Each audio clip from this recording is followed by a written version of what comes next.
因为烧机油的问题，车都要卖了，后来给他搞定了。之前是多少公里烧一趟？1300到1500左右。1300到1500，我们现在多少公里了？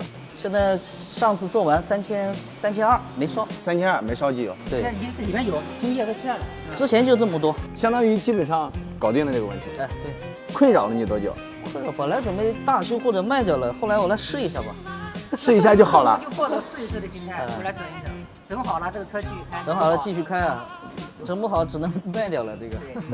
奥迪的这个烧机油它是通病啊，这个是3代的 EI888，它烧机油呢有几个东西，先检查一下缸里面有没有问题，缸里没有问题，然后基本上就是90%可以搞定。跑3环就是。如果搞不定，只有大修，大修也能搞定。我们是解决大家的烧机油的问题，只不过给到不同的方案。我们店里面只有奥迪的，你看那么一台 A8是排队给你烧机油的。这个是 EI837的发动机，奥迪的 i8、奥迪的 Q7、奥迪的 i7、奥迪的 Q7 3.0都这个发动机，80%吧，开了10万公里之后基本上都会烧。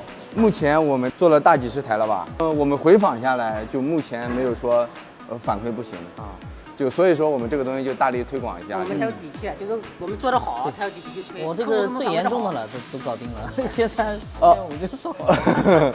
其实我的理念很简单，就是这个东西大家真的是闭眼入，就是我说我这个价格贵吗？不贵，对吧？是不是很便宜？大家有些可能对比一下就知道了。还送个小保养呢。同时还有一个事儿，就是我给大家是保的，搞不定就退你费用嘛。如果说我把你的缸里因为我的问题给你搞坏了，我赔你嘛，就这么简单嘛。所有的奥迪车友，烧机油治理，直接约起来。